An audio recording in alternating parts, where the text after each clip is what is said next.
এখন কেন্দ্র ও রাজ্যের এক দলের সরকার। রাজ্যের মন্ত্রীরা একই দিনে দিল্লিতে একাধিক কেন্দ্রীয় মন্ত্রীর সাথে সাক্ষাৎ করেন। এই সমস্ত ছবি প্রকাশিত হলেও রাজ্যের উন্নয়নের সাথে তার কোনো মিল নেই। বক্তা বিরোধী দলনেতা জিতেন্দ্র চৌধুরী। সেই সাথে তিনি অভিযোগ করেন, রাজ্যের দুর্বলতা শ্রেণীর অধিকার প্রতিষ্ঠার প্রশ্নে কোনো ইতিবাচক পরিবর্তন নেই।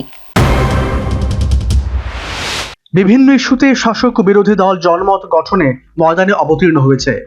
একদিকে যেমন সংশ্লিষ্ট রাজনৈতিক দলগুলি রাজনৈতিক ইস্যুতে ময়দান কাঁপানোর চেষ্টা করছে, ঠিক অন্যদিকে নিজেদের অঙ্গ সংগঠনগুলিকে গুছিয়ে নেওয়ার দিকে বিশেষ নজর দিয়েছে। শনিবার থেকে শুরু হলো ত্রিপুরা তপশিলি জাতি সমন্বয় সমিতির 10ম রাজ্য সম্মেলন। আগরতলা টাউন হলে সম্মেলন মঞ্চে সিপিএম রাজ্য সম্পাদক তথা বিরোধী দলনেতা জিতেন্দ্র চৌধুরী, দলিত শোষণ মুক্তি মঞ্চের সর্বভারতীয় নেতা ডক্টর বিক্রম সিং, তপশিলি জাতি সমন্বয় সমিতির রাজ্য সভাপতি রতন ভৌমিক, সম্পাদক সুধন দাস সহ অন্যান্যরা উপস্থিত ছিলেন। এদিন বিরোধী দলনেতা জিতেন্দ্র চৌধুরী কটাক্ষ করে বলেন, এখন কেন্দ্র ও রাজ্যের এক দলের সরকার। রাজ্যের মন্ত্রীরা একই দিনে দিল্লিতে একাধিক কেন্দ্রীয় মন্ত্রীর সাথে সাক্ষাৎ করেন। এই সমস্ত ছবি প্রকাশিত হলেও রাজ্যের উন্নয়নের সাথে তার কোনো মিল নেই। সেই সাথে তিনি অভিযোগ করেন, রাজ্যের দুর্বলতার শ্রেণীর অধিকার প্রতিষ্ঠার প্রশ্নে কোনো ইতিবাচক পরিবর্তন নেই। এক দলের সরকার তো দেখছেন, এই রাজ্যের মন্ত্রীরা মাঝে মধ্যে দিল্লিতে যান, একই দিনে প্রায় 9-10 জন মন্ত্রীর সাথে ছবি টবি তুলে একবার ত্রিপুরার যে মানুষকে একবার বোঝানোর চেষ্টা করেন। বাহ,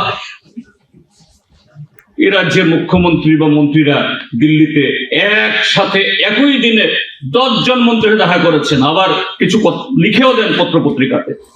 এত হাজার কোটি টাকা, এতগুলি প্রকল্প এসছে,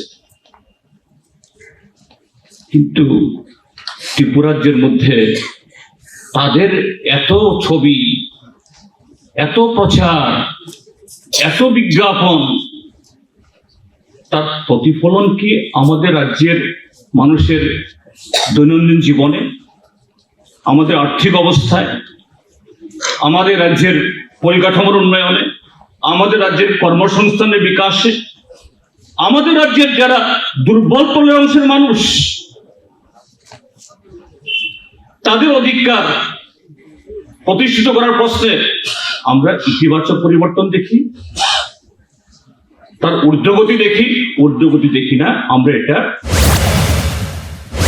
সম্মেলনে বক্তব্য রাখতে গিয়ে দলিত শোষণ মুক্তি মন্ত্রীর সর্বভারতীয় নেতা ডক্টর বিক্রম সিং অভিযোগ করেন, দেশে দলিতদের ওপর নানাভাবে আক্রমণ নামিয়ে আনা হচ্ছে। সেই সাথে তিনি বলেন, গোটা দেশের মোট জমির 8.5% কেবলমাত্র দলিতদের। क्योंकि सबसे ज्यादा गैर बराबरी जो जमीन के रिश्ते हैं वो उत्तर प्रदेश के अंदर है, बिहार के अंदर है। अगर पूरे भारत के स्तर पे देखें तो मैं अभी यहाँ पर आने से पहले एक बार फिर अपने आप को याद दिला रहा था, केवल पूरी जमीन का 8.5% ही दलितों के पास है। ये जो भूमि कृषि करने वाली जमीन। এদিন সম্মেলন মঞ্চে ত্রিপুরা তপশিলি জাতি সমন্বয় সমিতির সম্পাদক সুধন দাস সম্পাদকীয় প্রতিবেদন পেশ করেন। সম্মেলনে আগত প্রতিনিধিরা সম্পাদকীয় প্রতিবেদনের উপর আলোচনা করে নিজ নিজ এলাকার সাংগঠনিক অবস্থান তুলে ধরেন। আগামীকাল এই সম্মেলনের অন্তিম তথা শেষ দিনে গঠিত হবে নতুন রাজ্য committee. Bureau report, news vanguard.